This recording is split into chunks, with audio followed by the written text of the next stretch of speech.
തുരുമി മാതാവിൻ്റെ പള്ളിയിൽ പെരുന്നാളിന് ഞങ്ങൾ 10 ദിവസവും നൊവേനയുണ്ട്, കുർബാനയുണ്ട്. 10 ദിവസത്തെ നൊവേനയ്ക്കും കുർബാനയിലും ഞങ്ങൾക്ക് മുടങ്ങാതെ പങ്കെടുക്കാൻ കഴിഞ്ഞു എന്ന് പറയുന്നത് പതിവില്ലാത്ത ഒരു അനുഗ്രഹമാണ്. ആ 9ാമത്തെ ദിവസത്തെ നൊവേനയിൽ ഞങ്ങൾ പ്രാർത്ഥിച്ചുകൊണ്ടിരിക്കുമ്പോൾ ഭാര്യ പ്രാർത്ഥിച്ചുകൊണ്ടിരിക്കുന്നു. കാഴ്ചവെപ്പിൻ്റെ സമയമായി. ഭാര്യയ്ക്ക് ടെസിക്ക് വലിയൊരു അസ്വസ്ഥത. അവൾ വേർത്തൊഴുകുകയാണ്, കണ്ണുനീരൊഴുകുകയാണ്. എന്തു ചെയ്യണമെന്നറിയാത്തൊരവസ്ഥയിൽ അവളിരിക്കുന്നു. അവൾ പെട്ടെന്ന് എൻ്റെ സഹോദരിയുടെ മോളുടെ കൊച്ചിനെ പറഞ്ഞു വിട്ട് എന്നെ വിളിച്ചു. പപ്പ ഇന്ന് വീട്ടിൽ പോകണം. ഇവൾ പറയുന്നത് മാതാവ് എന്നോട് വീട്ടിൽ വരെ പോകണം എന്ന് പറയുന്നുണ്ട് എന്നാണ് ഞാൻ കാറിൽ കയറിയപ്പോൾ എന്നോട് പറഞ്ഞത്. ഞാൻ എന്തിനാണ് വീട്ടിൽ പോകുന്നത്? കുർബാനയുടെ സമയത്ത് വീട്ടിൽ പോകുന്നത് എന്തിനാണ്?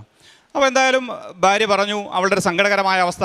എന്തായാലും ഞാൻ അവളെയും കൂട്ടി വീട്ടിലേക്ക് ചെന്നു. വീട്ടിലേക്ക് ചെല്ലുമ്പോൾ കാണുന്ന കാഴ്ച, ഞങ്ങൾ വീട്ടിൽ നിന്ന് പോരുമ്പോൾ ഉണ്ടായിരുന്ന ഞങ്ങളൊരു ബോട്ടിൽ വെച്ചിരുന്ന എണ്ണയുടെ 3 ഇരട്ടിയായി ആ എണ്ണ വർദ്ധിച്ചിരിക്കുകയാണ്. ആ കാശുരൂപം ഇട്ട് ഒരു ഭരണിയിൽ വെച്ചിരിക്കുകയാണ്. ആ കാശുരൂപം 3 ഇരട്ടിയായി എണ്ണ വർദ്ധിക്കുന്ന അത്ഭുതകരമായ മറ്റൊരു